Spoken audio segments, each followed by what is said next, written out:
ये फिल्म शुरुआत करने से पहले याद रखें, आप मेरे जैसे गलती बिल्कुल भी ना करें। आपके पास जितने भी बड़े स्क्रीन का डिवाइस या यंत्र हो, उसी में ही ये फिल्म देखना, क्योंकि इस फिल्म में सभी कुछ विशाल है लेकिन कहानी ही खाली। आपको अगर जीते जागते किसी विशाल 300 फीट के जानवर को कैसे डेफिब्रिलेटर से जगाया जाता है, और अगर आप मेरे जैसे हो जिसने गॉडजिला 1998 के बाद कोई गॉडजिला फिल्म ही नहीं देखी, या फिर आप गॉडजिला की दुनिया में नए हो, तो ये व्लॉग आपके लिए मददगार साबित होगी। तो हेलो एवरीवन, आप सभी का है हमारे चैनल पे स्वागत, जहाँ पे मैं एक आपका होस्ट और ये रहे मेरे दोस्त। बात करेंगे इस फिल्म के बारे में बिना आपका वक्त बर्बाद किए।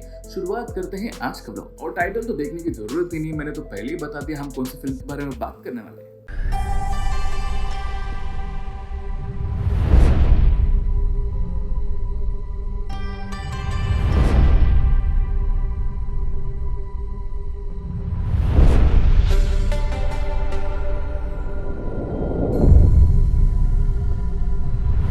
तो जैसे ही आप सभी को पता है, हम बात करने वाले हैं आज गॉडजिला वर्सेस कॉन्ग की। काफी जबरदस्त फिल्म है और इस 1.5 घंटे के फिल्म में आप एक अलग ही दुनिया को महसूस करोगे। मैं क्या बताऊं, ऐसा जबरदस्त साउंड दिया है और सिनेमेटोग्राफी की तो बात करूं तो मतलब बात ही अलग है। मैं कुछ बोल ही नहीं सकता हूं, इतना जबरदस्त माइंड ब्लोइंग फाड़ो फिल्म है कि मैं क्या बहुत ही दूर चले गया लगता है भाई। अगर आप गॉडजिला की दुनिया में नए हो तो आप यही सोचते होंगे ये गॉडजिला कहां से आया है। तो इसका निर्माण 1950 में जापान ने किया था एक काल्पनिक गोजिला नाम से। अभी गोरिल्ला और वेल को जो जापानी में बुलाते हैं, इन दोनों नाम को मिक्स करके, पर ये जापानी शब्द होने की वजह से हॉलीवुड में आने के बाद इसका नाम बना दिया है उन्हें गॉडजिला। हॉलीवुड के डायनासोर के फिल्म से प्रेरित होके, लेकिन इसे जापानी टच यही है कि ये प्राणी एक प्री हिस्टोरिक या फिर पुराने काल का जानवर है जो मुख्य रूप से सिर्फ समंदर में ही रहता है, लेकिन परमाणु बम के रेडिएशन की वजह से इसका आकार और ये उसके मुंह में से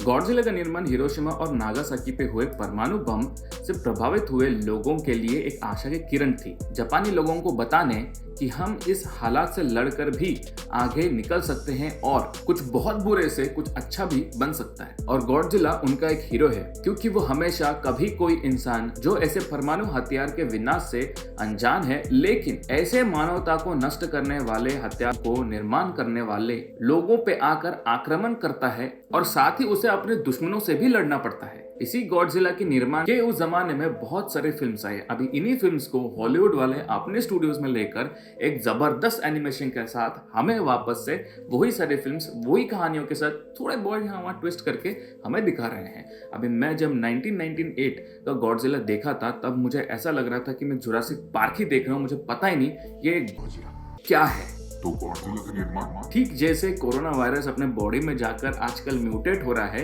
वैसे ही परमाणु बम के हथियार के रेडिएशन के वजह से ये भी प्री हिस्टोरिक जानवर जो पहले ही था पृथ्वी पे, वो म्यूटेट होकर इतना बड़ा, विशाल और भयानक हो चुका है। और ऐसा ही हुआ है गॉडजिला का निर्माण। सन 1933 में निर्माण हुआ था किंग कॉन्ग का, जो एक काल्पनिक विशाल गोरिल्ला है जो स्कल आइलैंड नाम के एक टापू पर रहता है और वहां के आदिवासी उसे खाने के लिए लोगों की बलि चढ़ाते हैं ताकि वो उनके बस्ती में ना आए। लेकिन ऐसे ही एक बलि के वक्त उसे जिस लड़की की बलि चढ़ाई जाती है, उसे उसी लड़की के साथ प्यार हो जाता है और अंत में खुद का ही बलिदान देना पड़ता है। इसी के निर्माण के बाद सन 1962 में जो Godzilla versus king Kong film आया था, उसी पे आधारित अभी इसका रीमेक बनाया है। और 2021 में वार्नर ब्रदर पिक्चर्स और लेजेंडरी पिक्चर्स ने साथ मिलकर ये फिल्म के अंदर और 2-3 कहानी मिक्स कर ये पूरा फिल्म बनाया है। तो इस फिल्म के कहानी में इतना कुछ खास दम नहीं, और आपको इस फिल्म में कई बार मोनार्क कंपनी का नाम दिखेगा। ये एक संस्था या फिर संगठन है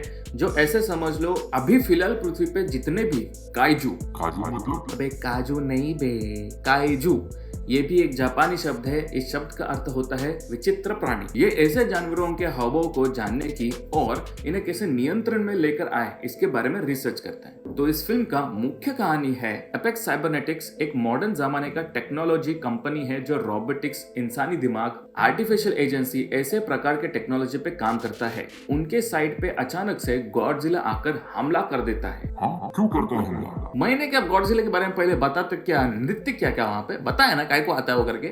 ये ऐसे लोगों की वजह से ना ये व्लॉग लंबा होता है। इस हत्याकांड के बाद जो लोग उसे मानवता का रक्षक मानते थे, अभी वही लोग इसे मानवता के भक्षक बोलने लग गए। लेकिन इस लड़की जिसका नाम मैडिसन है, उसने अभी तक गॉडजिला पे हार नहीं माना। उसे अभी भी यही लगता है कि गॉडजिला हमारे मानवता के लिए भला सोचता है और उसे बस छेड़ने के बाद ही वो वहां पे आ टपकता है। तो वो वहां पे क्यों आया था, इसके पीछे वो रिसर्च करने के लिए निकलती है। और इसी लड़की के पापा मोनार्क कंपनी के हेड होते हैं। तो गॉडजिला के रवैये की सत्य की तलाश में वो जब निकलती है, तभी एक ऐसे बंदे की तलाश में निकलती है जो उसी की तरह गॉडजिला को सपोर्ट करता है। और उसे भी यही लगता है कि हमेशा गॉडजिला को छेड़ने के बाद ही वो वहां पे कुछ विनाश करने के लिए आता है। और हमेशा उसे लग रहा होता है कि एपेक्स साइबरनेटिक्स में कुछ न कुछ तो गड़बड़ जरूर है। एपेक्स साइबरनेटिक्स पे गॉडजिला के हमले के बाद उसका सीईओ कहता है कि क्यों ना इस गॉडजिला से लड़ने हम होलो अर्थ जाएं, जहां पे हमें गॉडजिला में होने वाले उस रेडियो एक्टिव रेस होलो अर्थ में खोज निकाला है। हमें बस वहां पे जाना है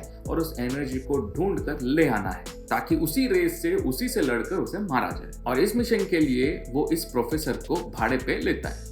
होलो अर्थ मतलब सिर्फ और सिर्फ इस फिल्म के लिए अपने पृथ्वी के अंदर भी एक छोटा सा पृथ्वी है, जहां से ये सभी शक्तिशाली जानवर हमारे इस इंसानी पृथ्वी पे आए हैं और यहाँ पे आकर घमासान हाहाकार मचाया है। और दूसरी तरफ मोनार्क ने किंग कॉन्ग को स्कल आइलैंड पे ही सेफ डोम में रखा हुआ है, क्योंकि अभी इंसानी पृथ्वी पे सिर्फ और सिर्फ गॉडजिला और किंग कॉन्ग ही बचे हैं। तो एक धरती पे दो राजा शांति से नहीं रहेंगे, इनके बीच घमासान युद्ध होगा और इनमें से सिर्फ कोई एक ही बचेगा। और इसी डर से मोनार्क वालों ने उसे सुरक्षित रखा है। स्कल आइलैंड पे आए एक तूफान में वहां पे बसे सारे आदिवासियों को खत्म कर दिया।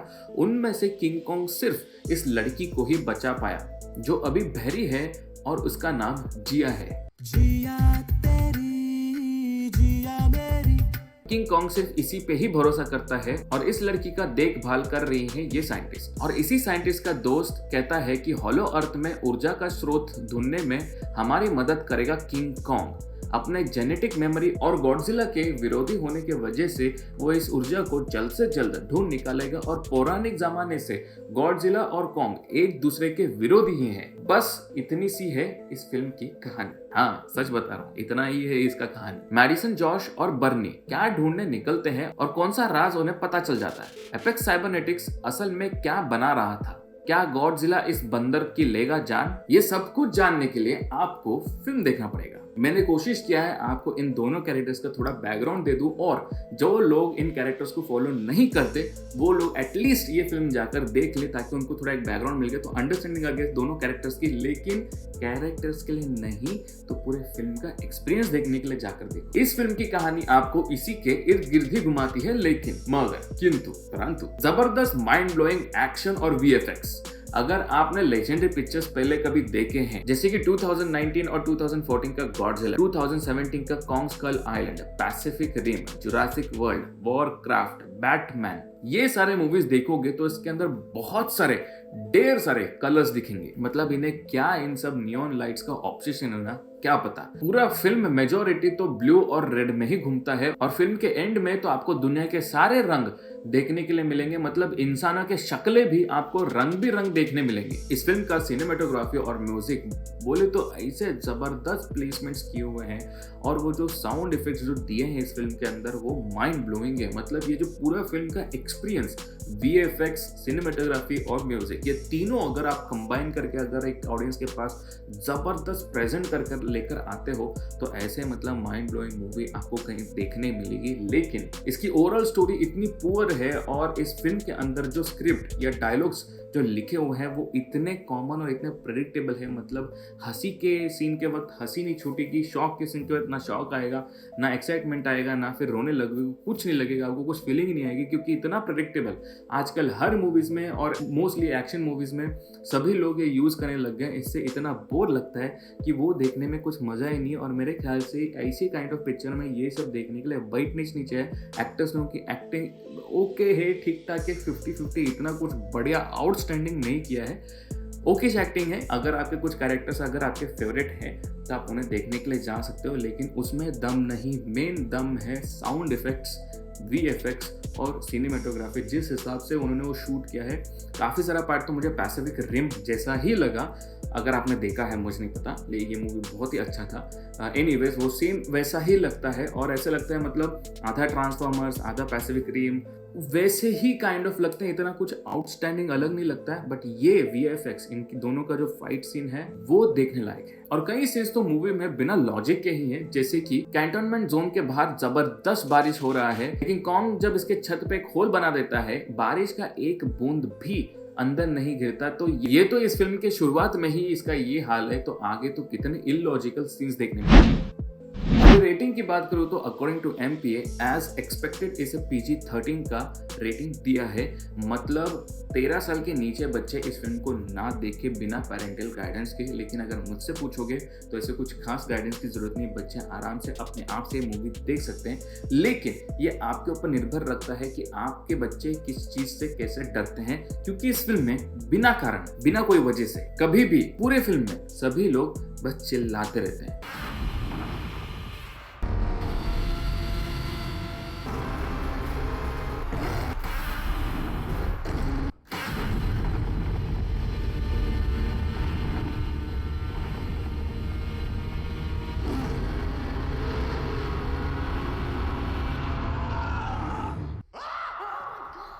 तो फिल्म 1.5 घंटे का एक्शन पैक्ड फिल्म है। आराम से कंफर्टेबली कॉन्फिडेंटली ये मूवी एंजॉय कर सकते हैं। और ये फिल्म तो अभी तक दुनिया में जितने भी 2, 3, 4, 5, 6, 7, 8, 9, 10 डी रहेंगे उतने भी कम गिरेंगे इस फिल्म को एक्सपीरियंस करने के लिए। एक जबरदस्त दिल को दहला देने वाली साउंड इफेक्ट्स, मतलब आपके घर में जितने भी स्पीकर्स हो उसे सबको अटैच कर दो और बाजू वाले को परेशान ना हो ऐसे वॉल्यूम में बड़े बेस के साथ इस पूरे फिल्म को एक्सपीरियंस करो, मतलब मजा ही कुछ और आएगा। कुछ ज्यादा ही मार्केटिंग कर रहा हूँ लगता है स्पीकर्स के। आजकल के ये सारे विजुअल इफेक्ट्स के फिल्म को एक्सपीरियंस करने का एक अलग ही एक्सपीरियंस है और ये टेक्नोलॉजी आगे कितने हद तक बढ़ेगी इसका कुछ अनुमान ही नहीं। मैं पर्सनली गॉडजिला या फिर किंग कॉन्ग का फैन नहीं।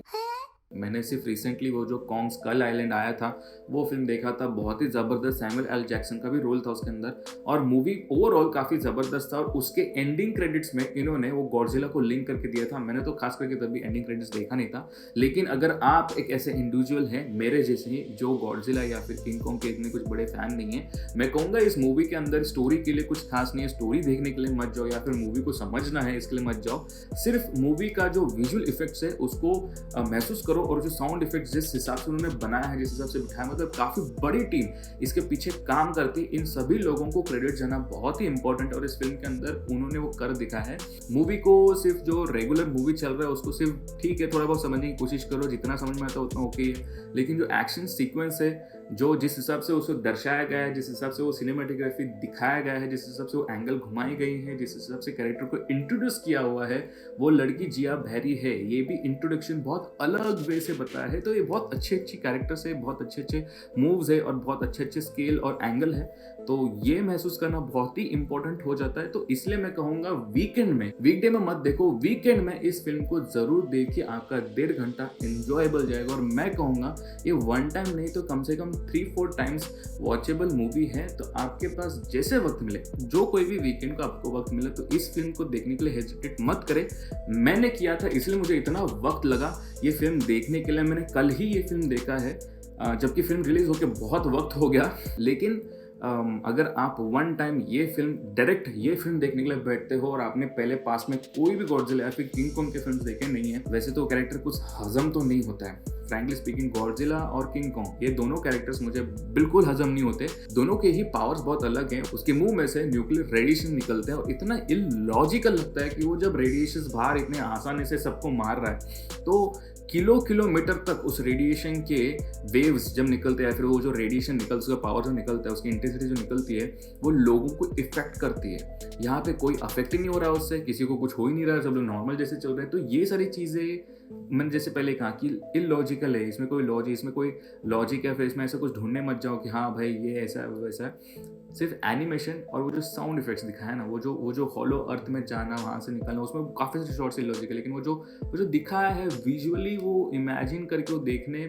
इमेजिन करना और देखने में बहुत फर्क है, तो वो मजा आप लोग ले सकते हो। इसलिए मैं रेकमेंड करूंगा वीकेंड में देखना, वीकडे में मत देखो। तो बस इस व्लॉग में इतना ही। तो अगर आपको वीडियो अच्छा लगता है या फिर इनमें से कुछ मूल्यवान जानकारी मिलता है या फिर थोड़ा सा एंटरटेनिंग लगता है तो बिल्कुल भी हिचकिचाने का नहीं, तुरंत लाइक शेयर सब्सक्राइब कर देने का। सब्सक्राइब होने के बाद वो घंटे का आइकन दबाना भूलना नहीं, उसके बाद वो ऑल दबाना। इसका मतलब मेरे जब भी नए नए व्लॉग्स आएंगे तो पहला नोटिफिकेशन आप तक पहुंच जाएगा। और अगर आप मेरे व्लॉग पे नए हो या फिर मेरे दूसरे व्लॉग्स देखना चाहते हो तो ऊपर आई बटन पे या फिर एंड स्क्रीन में उसके लिंक्स आएंगे, आप वहां पे जाकर मेरे दूसरे ब्लॉग्स देख सकते हो। आपसे फिर मुलाकात होगी मेरे दूसरे ब्लॉग पे। टिल देन टेंशन लेने का नहीं, माँ बाप को परेशान करने का नहीं, बाज वाले को बेवजह छेड़ने का नहीं। बाय।